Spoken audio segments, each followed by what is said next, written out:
Welcome to another episode of Cooking with Christina Fogel. Today I'm going to make chocolate chai snickerdoodles, and I love this recipe. I saw it several years ago in a Taste of Home magazine, and I was very intrigued by the combination of, first of all, chocolate as a, kind of a snickerdoodle cookie, and then he added the chai flavors. So I couldn't wait to try them, and I absolutely fell in love with them. They're very unpretentious, they're a simple cookie, quick to make, but the flavors are unbelievable. And at this time of the year, there's a lot of pumpkin spice, coffees and teas, and this is a great complement to that.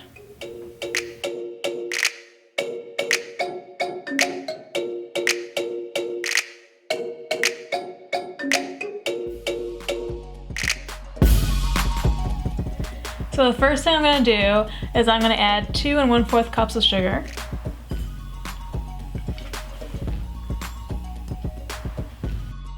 Now I'm going to add 1 teaspoon of cinnamon, 1 teaspoon of ground ginger, 1 teaspoon of ground cardamom, 1/2 teaspoon of ground allspice, and 1/4 teaspoon white pepper. I'm going to mix this up a bit. If you don't care for the chai flavor, leave out the extra spices and just use the cinnamon sugar. That makes a great chocolate snickerdoodle cookie. I'm going to remove a 1/2 cup and put to the side.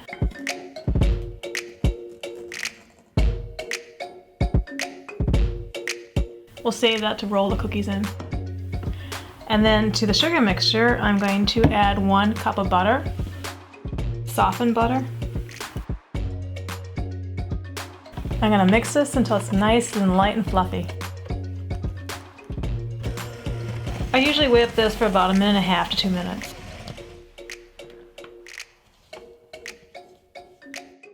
Now I'm going to add 2 eggs.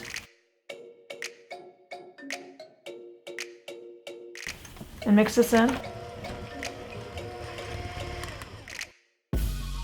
I'm going to add 2 teaspoons of vanilla.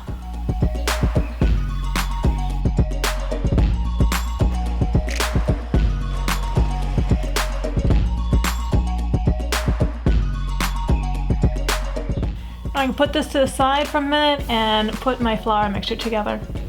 So in another bowl, I'm going to add 2 1/4 cups of flour,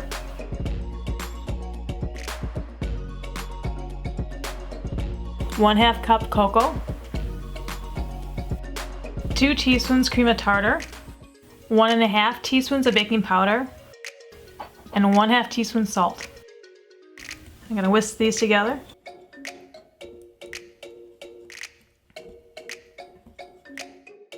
Then I'm just going to mix the flour mixture into the sugar mixture.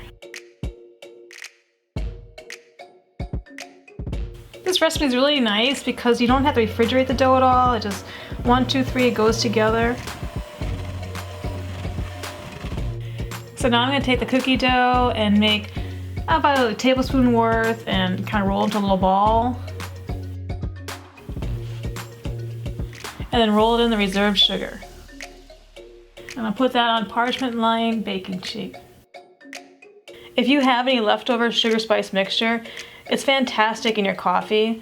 I also will sprinkle it on toast or even add it as part of a crumb topping for a coffee cake. Use a flat bottom glass to gently flatten the cookie a bit.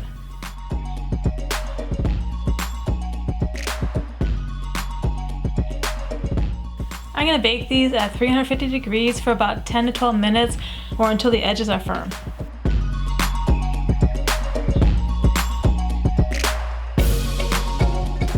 These are firm to the touch but still soft, so I let them sit a little bit on the baking sheet here for a few minutes before removing them to a wire rack to finish cooling.